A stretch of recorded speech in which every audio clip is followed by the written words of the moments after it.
picture this. You're giving one of the most important speeches in American history, and your good friend and supporter, who is also one of the greatest singers of a generation, the incomparable Ms. Mahalia Jackson, is making this face.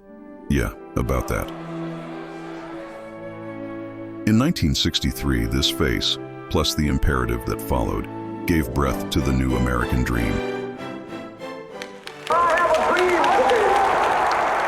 And while stemming from one of the greatest human atrocities of all time, this moment and the resulting civil rights amendments of 1964 officially gave African Americans a seat at both the proverbial and literal table.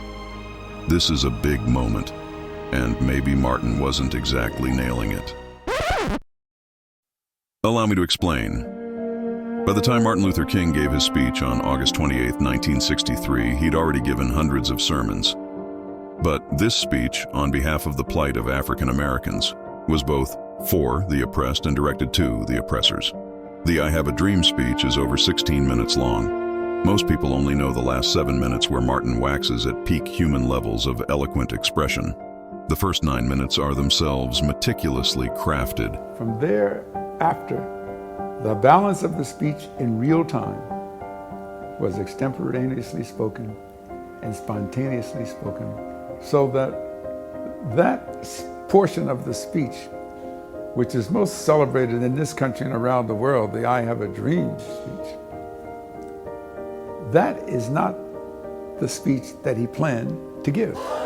There is a reason those last 7 minutes send chills down the spine.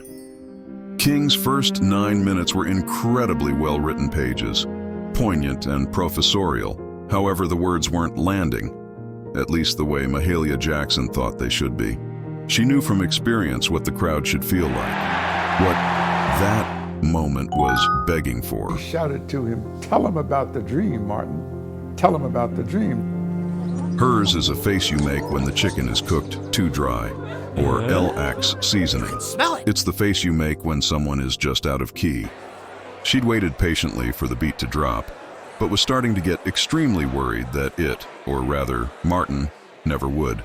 She can't let that happen. Tell him about the dream. And so, she did not. 9 minutes into the speech, we get a moment of spirit.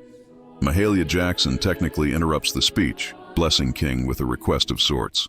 In response, Martin caught existential fire. A mystic glow. What are dreams? If not God's hand.